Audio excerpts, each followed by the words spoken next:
Welcome back to Robin Minds. Now, if you've been following the news in the last couple of months, you know what has been happening with the oil prices and how bad things are looking for Nigeria and its economy. And I have here with me an economist, Tunji Andrews, to talk about, what we should be expecting as 2015 unfolds. You're very welcome. Thanks for being here today.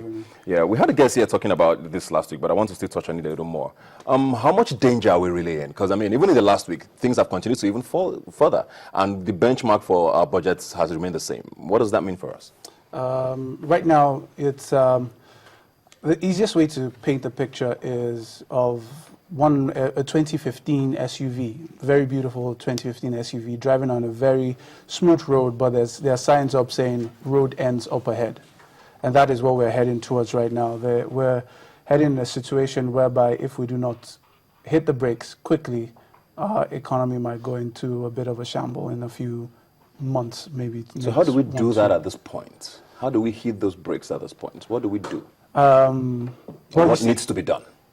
What needs to be done is what we did with the 2015 budget as concerns the Ministry of Power. Ministry of Power's allocation in 2014 was 64 billion, and it came down to 8.8 billion in 2015, as with the 2015 draft. And that's because we unbundled PHCN. What we need to do is cut down recurrent expenditure and put a lot of money into capital expenditure and let the economy drive itself. Let it go into auto, as they will say, and let industry start to push the naira's value, start to push the value of the Nigerian economy, and then move on from there. Not the federal government being the largest spender and being the only one dictating how the economy moves. A lot of people have said that the finance minister and minister of the economy has been unusually quiet in these times.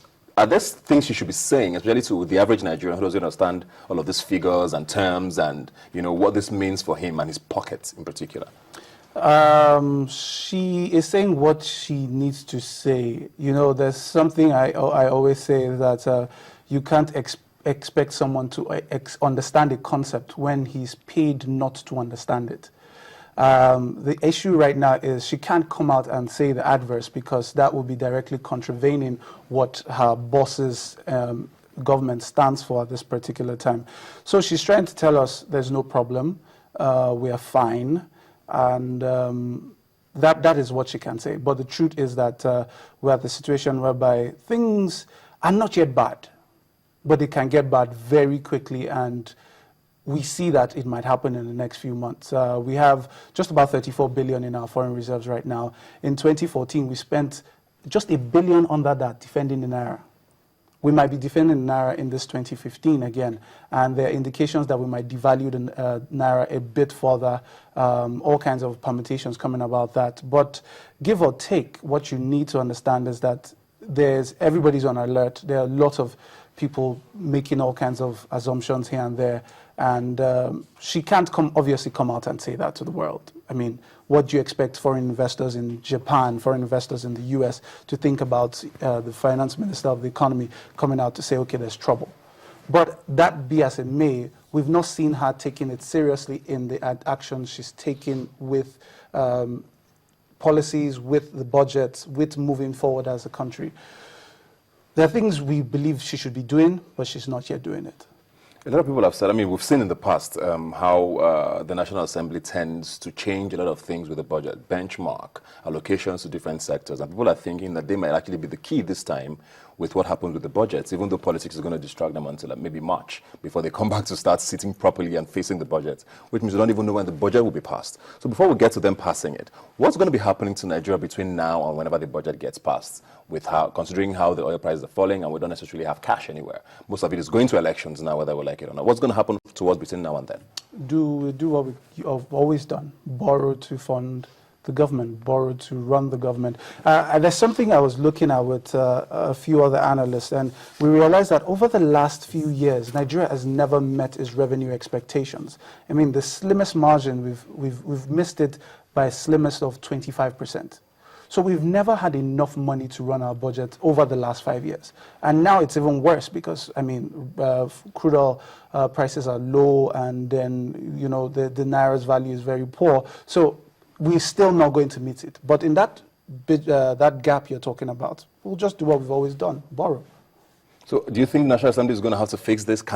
Would they be right in fixing it and making maybe the benchmark at $40 or something? Nigerians need to understand that the problem is with the National Assembly. Okay. The National Assembly needs to fix a lot of things. For instance, in terms of recurrent expenditure, a lot of the MDAs we have in Nigeria are backed by law. It's only the National Assembly that can repeal most of these MDAs. We have a situation whereby we have 36 serving ministers. But it's something we've talked about for so long. Yeah. You see, it's not something that the president himself can stand up and repeal. It has to come from the National Assembly. Agreed. Then it should be the president that should be driving the motion for the National Assembly to do this. But it still boils down to the fact that the National Assembly has to move. For instance, National Assembly's allocation was 150 billion in 2014. It's still 150 billion in 2015. So we're talking about austerity, we're talking about issues, we're talking about dwindling fortunes, and National Assembly is still business as usual. What's the worst case scenario for Nigeria going forward in 2015? Recession. We're close to it. We're this close to a recession at this particular time. If we do not, worst case scenario, you know what happened in Greece? Yeah, it could happen here. I'm not joking. It's true. Because when you have an economy that is backed by one commodity, and that commodity goes bust, and we do not have enough foreign reserves to back our economy, so we're going to borrow excessively. And if crude oil prices do not bounce back in the short term to medium term, that means we're going to borrow over a long period of time. So we're going back to before former President Obasanjo helped us wipe our slate clean. And then when we get back to that point, then you're seeing the Naira falling, you're seeing rates of interest rates for borrowing increasing, and then we're at that point of recession. So we shouldn't get there. I want to end on a positive note. What's the best case scenario for Nigeria in 2015? Well, the best case scenario is that crude oil prices bounce back in the second half of the year, which is it a possibility? It's unlikely. Okay. The World Bank report came out Friday, said it wasn't going to happen, but that's the best case scenario. Crude oil prices bounce back to $100 per barrel, and everybody can breathe easy. But between you and I don't want that to happen. Let's fix Nigeria now. Interesting. That's a very, very nice way to end the show. Thanks for coming here today. Thank you very much. You're very welcome. We're going to come back and talk politics. Please stay with us.